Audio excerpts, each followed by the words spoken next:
దిల్షాద్, మా నాన్నగారు షేక్ కాసిం, మా అమ్మ మస్తాని. మాదొక పేద కుటుంబం అన్న. మా నాన్నగారు ఒక ప్రైవేట్ ఎంప్లాయీ. ఆయన జీతం మీదే మా ఇల్లు గడుస్తుందన్న. ఎన్నో ఆర్థిక ఇబ్బందులు పడుతూ ఇంటర్మీడియట్ పూర్తి చేశాను. ఇప్పుడు నేను వెలగపూడి రామకృష్ణ సిద్ధార్థ ఇంజనీరింగ్ కాలేజ్లో సివిల్ ఇంజనీరింగ్ 3వ సంవత్సరం చదువుతున్నానన్నా.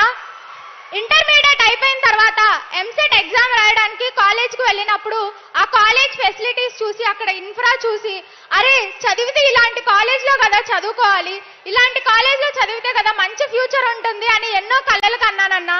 కానీ అప్పుడు అంత ఆర్థిక స్తోమత లేదు, చదివించేంత డబ్బులు లేవు. అప్పుడు వచ్చారన్నా మీరు, నేనున్నాను, నేను విన్నాను అంటూ. అన్నట్టుగానే, మాట ఇచ్చినట్టుగానే విద్యా దీవెన అంటూ ఎందరో మంది విద్యార్థులను దీవించారన్నా మీరు. అలాగే మీ దీవెనలతోనే ఏ కాలేజ్లో అయితే నేను చదవలేను అనుకున్నానో అదే కాలేజ్లో ఇప్పుడు నేను సివిల్ ఇంజనీరింగ్ చేస్తున్నానన్నా. అది మీ గొప్పతనమే అన్నా. విద్యా దీవెనే కాకుండా వసతి దీవెన కూడా నేను మీకు అందిస్తాను చెల్లి. ఎలాంటి వాటికి మీరు వెనకాడకూడదు, ఎలాంటి ఇబ్బందులు మీరు పడకూడదు అని అప్పుడు కూడా మీరు మాకు తోడుగా నిలిచారన్నా. నేను హాస్టలర్ కాదన్నా, డే స్కాలర్. రోజు బస్సులో వెళ్ళొస్తూ ఉంటాను. మీరు ఇచ్చిన ఆ వసతి దీవెన డబ్బుల్ని నేను కోర్సులు నేర్చుకోవడానికి వాడానన్నా. వసతి దీవెన, విద్యా దీవెన అంటూ విద్యా దీవెన 1,32,000 రూపాయలు నా ఫీజుని మీరు చెల్లించారన్నా 2 సంవత్సరాలు. ఆ వసతి దీవెన డబ్బుల్ని మా కరికులంలో ఉండే కోర్సులు ఆటో క్యాడ్, రెవిట్ వాటిని నేర్చుకున్నానన్నా నేను. అంతేకాకుండా స్టాట్ ప్రో కూడా ఇప్పుడు నేర్చుకుంటున్నాను. దీనివల్ల మా కోర్ సబ్జెక్ట్లో సాఫ్ట్వేర్స్ అన్నిటి మీద నాకు గ్రిప్ వచ్చిందన్నా. ఇవే కాకుండా వేరే బ్రాంచ్ వాళ్ళ సి, పైథాన్ ప్రోగ్రామింగ్ కూడా నేను నేర్చుకున్నాను. దానివల్ల ఏంటి అంటే నేను మా కోర్ జాబ్స్ చేయగలుగుతాను, అంతేకాకుండా సాఫ్ట్వేర్ జాబ్స్ కూడా ఎలిజిబుల్ అవుతానన్నా. ఇదంతా మీ వల్లనే సాధ్యమైందన్నా. ఎవరన్నా మనకి సాయం చేస్తే ఆ సాయాన్ని ఎప్పుడూ మర్చిపోకూడదు, మనం ఎవరికన్నా సాయం చేస్తే ఆ సాయాన్ని గుర్తుంచుకోకూడదు అని పెద్దలు చెప్పారన్నా.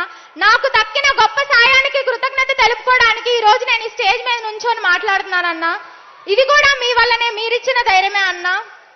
ఇదే కాకుండా టాప్ యూనివర్సిటీస్లో, వరల్డ్లో ఉండే టాప్ యూనివర్సిటీస్లో ఎంఎస్ చేయాలనేది నా డ్రీమ్ అన్నా. అప్పుడు కూడా మళ్ళీ అదే ప్రశ్న, ఆర్థికంగా మనకి స్తోమత లేదు, అంత దూరం వెళ్ళి చదువుకోవాలంటే మనం అంత ఖర్చు చేయలేము అని. అప్పుడు కూడా మళ్ళీ మీరు మాకు అండగా నిలుస్తానని మాట ఇచ్చారన్నా. విదేశీ విద్యా దీవెనతో దాదాపు 1 కోటి రూపాయల వరకు ఈ అన్న నీకు అండగా నిలుస్తాడు, ఎక్కడికన్నా వెళ్ళి నువ్వు చదువుకో చెల్లి అని మీరు అమలు చేశారన్నా. ఇదే కాకుండా ఆనాడు వేమన గారు పట్టు పట్టరాదు, పట్టి విడువరాదు, పట్టెనేమి బిగియ పట్టవలయు, పట్టి విడుట కన్న పడి చచ్చుటే మేలు అని చెప్పారన్నా. ఇప్పుడు కూడా మీరు యువతకి అలాగే ప్రోత్సాహం ఇస్తారన్నా. మీరు ఏదన్నా పట్టుపట్టి చెయ్యాలనుకుంటే, చదవాలనుకుంటే ఈ అన్న మీకు తోడుండి మీతో నడుస్తాడు అని మీరు అందరికీ భరోసానిచ్చారన్నా. ఇదే సందర్భంగా ఇంకొక మాట చెప్తానన్నా. మాల్కమ్ గ్లాడ్వెల్ అనే ఒక ఇంగ్లీష్ రైటర్ ద అవుట్లయర్స్ అనే ఒక బుక్ రాశారన్నా. అందులో 10,000 అవర్స్ థియరీ అని ఒక థియరీ ఉంటదన్నా. అందులో ఏంటి అంటే ఎవరన్నా ఒక వ్యక్తి 10,000 అవర్స్ ఒకే పనిని కంటిన్యూస్ గా చేస్తే వాళ్ళు దాంట్లో నిష్ణాతులు అవుతారంటన్నా, రెనాట్ ప్రొఫెషనల్స్. అలాగే అంత టైం స్పెండ్ చేసిన వాళ్ళందరూ ఇప్పుడు వరల్డ్ లో టాప్ ప్రొఫెషనల్స్ అయ్యారన్నా. అలాంటిది మీరు ఆ 10,000 అవర్స్ ప్రజల మధ్యలో గడిపారు కాబట్టి ఇంత గొప్ప రాజకీయ నాయకుడు అయ్యారన్నా ఈ రోజు. అంతేకాకుండా నేను కూడా ఆ 10,000 అవర్స్ థియరీని పాటిస్తానని, వరల్డ్ లో గ్రేట్ ప్రొఫెషనల్ దిల్షాద్ అని నా పేరు వినిపించిన రోజు మళ్ళీ మీ వద్దకు వస్తానని, ఇది మీ దిల్షాద్ సార్, మీరు చెక్కిన శిల్పం ఇది, మీరు చెక్కిన ప్రొఫెషనల్ ఇది అని మళ్ళీ ఈ స్టేజ్ మీద నించొని మాట్లాడతానని మీకు నేను మాటిస్తున్నానన్నా.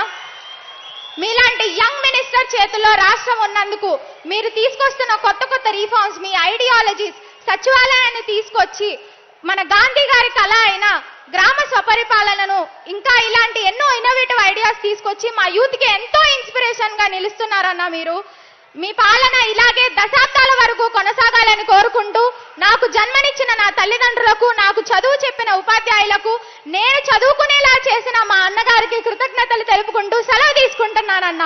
జై జగనన్న.